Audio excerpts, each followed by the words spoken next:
Hi friends, welcome back to my channel Academy of Sentia. और हम लोग पढ़ चुके थे इवोल्यूशन की थ्योरी तक और अब हम आगे पढ़ने वाले हैं evidences of evolutions. So as you know, evidence means proof. Evidence means proof. तो अब हमारे पास डिफरेंट टाइप्स ऑफ एविडेंसेस है कि इवोल्यूशन कैसे हुआ और फिर ओल्ड स्पेसीज क्या थी, न्यू स्पेसीज कैसे फॉर्म हुई, कैरेक्टर्स कैसे चेंज हुए और किस एनिमल्स में सिमिलरिटीज़ है। ये सारी एविडेंसेस हम क्या करेंगे, पढ़ेंगे। तो अब इसके यहाँ पे कुछ अलग अलग टाइप के एविडेंसेस है, जैसे कि मॉर्फोलॉजिकल एविडेंस हो गया, एम्ब्रियोलॉजिकल एविडेंस है, उसके बाद कनेक्टिंग लिंक्स है, और क्या है, मॉर्फोलॉजिकल है, एम्ब्रियोलॉजिकल है, कनेक्टिंग लिंक्स है, वेस्टिजल ऑर्गन्स है। तो इस टाइप के जो भी है कि नहीं एविडेंसेस है वो हम क्या करते हैं, यहाँ पे स्टडी करेंगे। तो अभी हमारे पास क्या है कि फर्स्ट वन जो एविडेंस है वो है मॉर्फोलॉजिकल एविडेंसेस है। ठीक है, तो अब आप देखिए यहाँ पे, observe the following image and note the similarities between given animal images and plant images.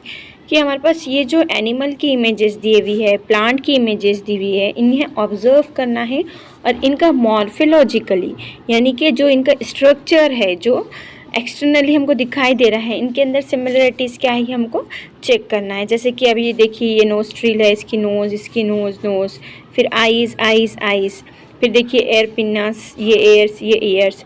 तो ये जो सिमिलरिटीज़ हैं, फिर किसी एनिमल में हेयर है तो किसी में क्या है, सिर्फ स्किन है। ये सिमिलरिटीज़ हम क्या करेंगे, चेक करेंगे। ओके, तो अब आगे की तरफ आइए। इसके अलावा ठीक है, तो अब हम देखेंगे कि ये हमारे पास एनिमल्स है और ये हो गए हमारे पास प्लांट्स है। अब प्लांट्स की सिमिलरिटीज़ हम क्या चेक कर सकते हैं कि ये तीनों ही प्लांट्स को क्या है, फ्रूट्स है। फिर इसका लीव्स का वेनिशन कैसा है, ये चीकू का प्लांट है, इसका लीफ वेनिशन कैसा है, ये लेमन का प्लांट है, इसका लीफ का वेनिशन कैसा है।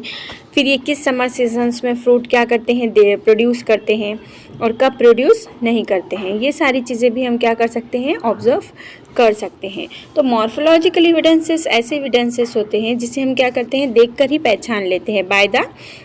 तो अब यहाँ पे हम स्टडी करते हैं कि various similarities like structure of mouth, position of eyes. देखिए पोजीशन ऑफ आइज़, ये तीनों की, स्ट्रक्चर ऑफ माउथ, तीनों का माउथ चेक कीजिए। Okay, structure of nostrils and ear pinna, इनके तीनों के ईयर पिनास कैसे है। ओके, ये इसका भी ईयर पिनास देखिए आप कैसा है, साइड बाय साइड है। Thickly distributed hairs on hairs body are seen in animals where similarities in characters like leaf shape. और जैसे कि ये अब ये डॉगी है, डॉगी पे क्या कर रहे हैं, आपको ज़्यादा हेयर्स दिखाई नहीं दे रहे हैं, लेकिन इस पे ज़्यादा हेयर्स है, इस डॉगी पे ज़्यादा हेयर्स है। तो ये भी क्या है, सिमिलरिटीज़ है। तो some similarities are like same and sometimes there are differences. इसी तरह किससे हम क्या करते हैं, लीफ के बारे में भी क्या करते हैं, प्लांट्स में भी सेम इसी तरह से क्या करते हैं, सिमिलरिटीज़ चेक करते हैं। तो प्लांट्स के हम चेक करके देखते हैं। देखिए क्या बताया गया है यहाँ पे प्लांट्स के बारे में कि लीफ शेप देखना है, लीफ का वेनिशन देखना है, लीफ की पीटियोल देखना है। यानी कि ये जो देखिए लीफ है, ये एक लीफ है, फिर ये चीकू का लीफ है। ये इसके लीफ के वेनिशन में और इसके वेनिशन में बहुत ज़्यादा डिफरेंस है, इसके वेनिशन में बहुत ज़्यादा डिफरेंस है। तो पीटियोल में भी डिफरेंस है, occur in case of plants. तो ये डिफरेंसेस क्या है, प्लांट्स में पाए जाते हैं। This indicates that there are some similarities in these groups and hence it proves that their origin must be same and must have a common ancestors. तो जो लीफ वेनिशन की सिमिलरिटीज़ पाई जाती है उसके हिसाब से हम यह डिपेंड ऑन दिस प्रूफ हम ये अंदाज़ा लगा सकते हैं कि इनके जो एंसेस्टर्स थे, यानी कि इनके जो पुराने स्पेसिस थे, यानी कि ये जहाँ से फॉर्म हुए, जो फर्स्ट वन लिविंग प्लांट से ये फॉर्म हुए, वो उनके एंसेस्टर्स क्या थे, सेम थे। उसके बाद हम नेक्स्ट पॉइंट हमारा देखते हैं कि एनाटॉमिकल एविडेंसेस। एनाटॉमिकल एविडेंसेस, तो एनाटॉमी का मतलब तो वो आप सबको पता है कि हम क्या करते हैं एनाटॉमी में स्टडी करते हैं बॉडी पार्ट्स की, समझ लीजिए। तो अब देखिए यहाँ पे स्ट्रक्चर ऑफ बोन्स है। तो अब एनाटॉमी में एग्जाम्पल किसका लिया क्या गया है, स्ट्रक्चर ऑफ बोन्स। तो देखिए ये ह्यूमन हैंड है, ये कैट्स का 4 लेग है, ये पेटेजिम ऑफ बैट है, ये फ्लिपर ऑफ वेल है। तो इनकी अगर हम एनाटॉमी देखें, इनका अगर हम स्ट्रक्चर देखें, तो देखिए कितने फिंगर्स दिखाई दे रहे हैं आपको, 5। पेटेजिम में कितने हैं, 1 2 3 4 5। उसी तरह से यहाँ पे आपको कितने कॉर्ड्स दिखाई दे रहे हैं, 2 4 लेग्स में। यहाँ पे कितने हैं, 2 है, और ये जो 2 है फ्लिपर वेल के, ये बहुत ज़्यादा स्मॉल है। तो अगर हम इसको अच्छे से देखें, if you carefully observe the pictures that doesn't seam any superficial similarities between human hand, यानी कि अगर हम सुपरफिशियली देखें, ऊपर से अगर देखें, तो हमारा ह्यूमन हैंड बहुत ज़्यादा डिफरेंट है बैट के हैंड से, light.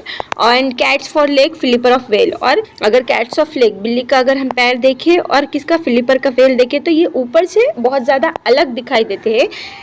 Similarly use of each of this structure is different in respective animals, यानी कि इनके स्ट्रक्चर हर एनिमल में क्या है, डिफरेंट डिफरेंट पाए जाते हैं। Use of this structures in different in respective animals, और इनके यूजेस भी क्या है, डिफरेंट डिफरेंट है, ठीक है। तो जैसे कि हैंड हमारा क्या करता है, वर्किंग के लिए काम में आता है। हम हैंड से वॉकिंग कर सकते हैं क्या, नहीं, लेकिन कैट्स 4 लेग से कैट क्या करेगा, चल फिर सकता है। सो ये डिफरेंसेस पाए जाते हैं। There is a similarity in structure of bones and bony joints in organ of each of this animals, लेकिन इनके जो बोन जॉइंट है, ये जॉइंट, ये जॉइंट, ये जॉइंट, ये जॉइंट, इसके अंदर क्या है, सिमिलरिटी है। The similarity indicate that this animals में हैव कॉमन एंसेस्टर, और इस सिमिलरिटीज के थ्रू हमें पता चला कि इनका भी जो एंसेस्टर है वो क्या है, कॉमन हो सकता है। नेक्स्ट वन हम आते हैं वेस्टिजियल ऑर्गन्स की तरफ। किसकी तरफ, वेस्टिजियल ऑर्गन्स की तरफ। तो देखिए, जो डीजेनरेटेड होते हैं, क्या होते हैं, degenerated. Vestigial organs means degenerated or underdeveloped useless organs of organisms are called vestigial organs।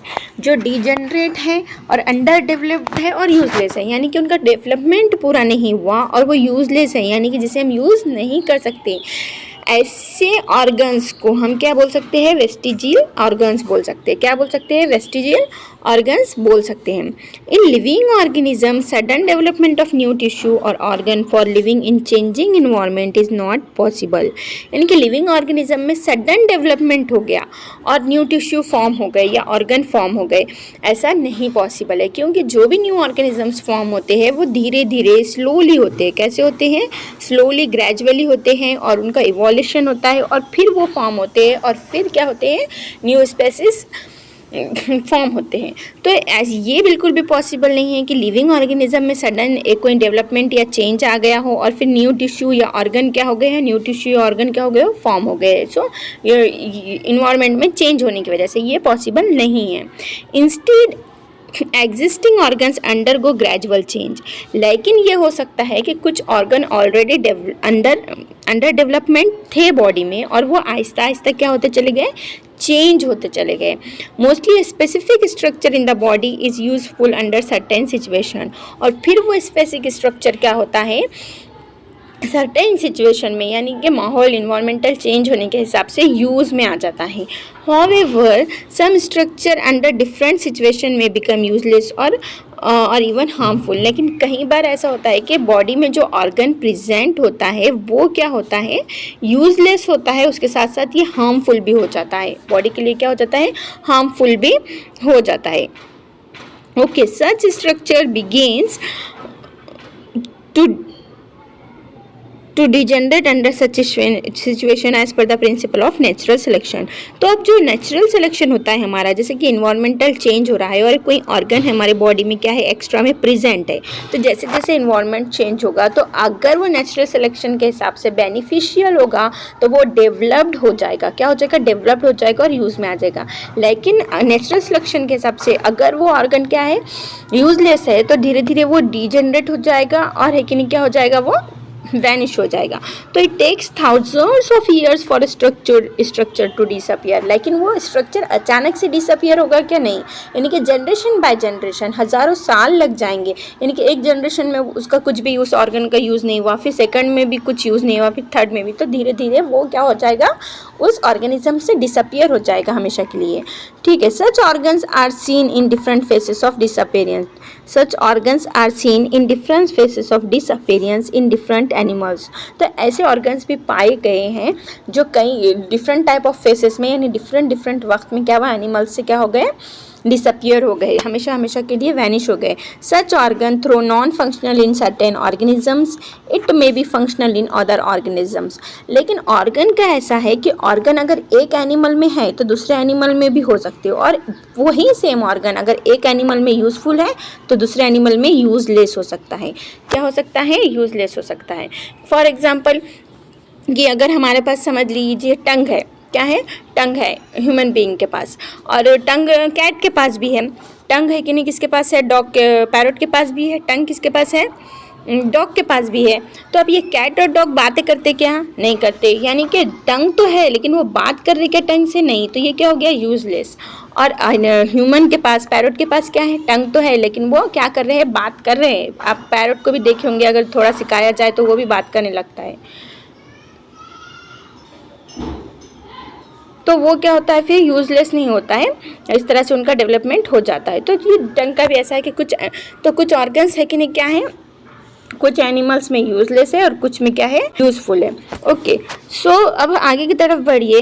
Non functional in certain organisms, it may be functional in other organisms, यानी कि एक ऑर्गेनिज्म में फंक्शनल नहीं है तो दूसरे में फंक्शनल वो हो सकता है। It's not vestigial in other organisms. तो एक ऑर्गन क्या है? एक ऑर्गेनिज्म में वेस्टिजियल यूजलेस हो सकता है, लेकिन अदर ऑर्गेनिज्म में वो वेस्टिजियल नहीं कहलाएगा और यूजलेस नहीं कहलाएगा। अपेंड, फॉर एग्जाम्पल यहाँ पे उसका एक बेस्ट एग्जाम्पल दिया गया है कि अपेंडिक्स के बारे में। तो देखिए वेस्टिजियल ऑर्गन्स पहले आप फिगर्स में देख लीजिए। टेल बोन है, कॉकिस है, ठीक है, ये टीथ है अपने, और ये एयर मसल्स हैं। नेक्स्ट फिगर आप देखिए, ये स्मॉल इंटेस्टाइन है, अब ये यहाँ पे क्या है? लार्ज इंटेस्टाइन, और अपेंडिक्स है। तो अब ये फिलहाल फर्स्ट हम एग्जांपल ले लेते हैं अपेंडिक्स का। तो देखिए जो अपेंडिक्स है हमारा, which is a useless to human. Appendix जो हमारे पास प्रेजेंट है ये यूजलेस है, ह्यूमन बॉडी में क्या है? यूजलेस है। Is useful and fully functional organ in ruminants, यानी कि रूमिनेंट्स यानी कि ऐसे जानवर जो क्या करते हैं? पहले खाना खा लेते हैं और उसके बाद फिर से उसी खाने को क्या करते हैं? माउथ में लेके चबाते रहते हैं, रूमिनेट्स करते रहते हैं। तो ये जो अपेंडिक्स है ये रूमिनेंट्स एनिमल में क्या है? फंक्शनल है, लेकिन ह्यूमन बीइंग में इसका कुछ यूज़ है क्या? No. Similarly muscles of ear pinna which are useless to human, हमारा जो एयर पिन्ना होता है, यहाँ पे फिगर बताई गई है, देखिए ये एयर पिन्ना, ये जो एयर मसल है ह्यूमन बीइंग में सुनने के लिए ये क्या है? बहुत ज़्यादा यूजफुल है, हम हर बात इससे सुन सकते हैं। Are useful in pinna which are useless to, तो similarly muscle of ear pinna which are useless to human are useful in monkeys for movement of ear pinna. तो ये जो एयर मसल्स है हमारे, एयर मसल से हम क्या कर सकते हैं? सुन सकते हैं, लेकिन जो एयर पिन्ना है हमारा वो यूजलेस है। क्या है? एयर पिन्ना जो है वो क्या है? यूजलेस है। Which are useless to human are useful in monkeys for movement of ear pinna, लेकिन मंकी में यही एयर पिन्ना क्या है? एयर पिन्ना के मूवमेंट के लिए बहुत ज़्यादा हेल्पफुल है। Various vestigial organs like tail bone, coccyx, wisdom teeth and body hairs are present in body of human being. तो इस टाइप के कई वेस्टिजियल ऑर्गन्स है जो हमारे पास क्या है? ह्यूमन बॉडी में है, और वो हमारे पास यूजफुल नहीं है। जैसे कि टेल बोन है, कोकिस है, विजडम टीथ है, हमारे पास टीथ तो होते हैं लेकिन वो चबाने के काम नहीं आते। Body hairs present in the body of human being, तो ये सारे वेस्टिजियल्स ऑर्गन है ह्यूमन बीइंग के। ओके, तो नेक्स्ट हमारा जो पॉइंट है, हमारे कितने पॉइंट हुए वेस्टिजियल ऑर्गन्स, वो है नेक्स्ट लेक्चर में हम जो देखेंगे वो है पैलेंटोलॉजिकल एविडेंसेस, उसके बाद हमको देखना है कनेक्टिंग लिंक्स, और उसके बाद देखना है एम्ब्रियोलॉजिकल एविडेंसेस। तो आगे का चैप्टर हम नेक्स्ट लेक्चर में ले लेते हैं। तब तक के लिए बाय बाय, और बने रहिए हमारे चैनल एकेडमी ऑफ साइंसिया के साथ। And please like, share and subscribe my friends. तब तक के लिए बाय बाय।